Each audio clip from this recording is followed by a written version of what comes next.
So Force 5 was just an incredible experience working alongside some of these superstars in the art. And again, aside from the fact that you've got Fred Weintraub and Bob Klaus, producer and director of Enter the Dragon, I mean, how good is that?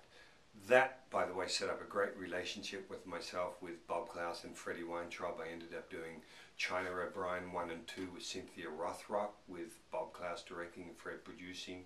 Jim Carter movie, we shot it in what was then Yugoslavia, which of course is now Croatia.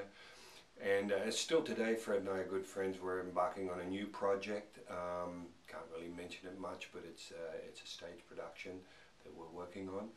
And I just branched into a whole lot of different movies. You know, a lot of them I did in the Philippines. You know, I worked with Roger Corman's company and with a Filipino director called Sirio Santiago. We did a number of movies together, kind of all the Vietnam type movies, kickboxing movies, running around the jungles. But I tell you, I just had an absolute ball. You know, when we shot those movies in those locations, we used to call it the guerrilla school of filmmaking, because giving an example of shooting with someone like Roger, this is how creative. I remember there's a shot where they had to have a car drive past camera, and it's a red car, bullet goes past.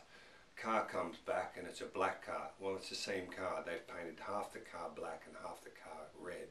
So when it went one day, they could just turn around and come back, and I thought, man, that is creative, because you know, you're usually on a shoestring budget. The other great thing about all those movies, all those years, is again the people I got to meet. You know, meeting Tadashi Yamashita on the set of Octagon. I ended up training with Sensei Yamashita for a couple of years.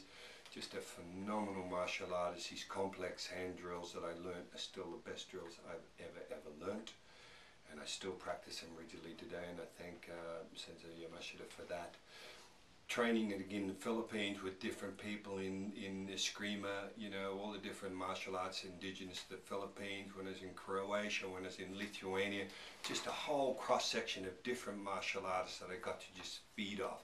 And again, even though we never even spoke the language a lot of the time, the one common element and the one common language that we understood was martial arts.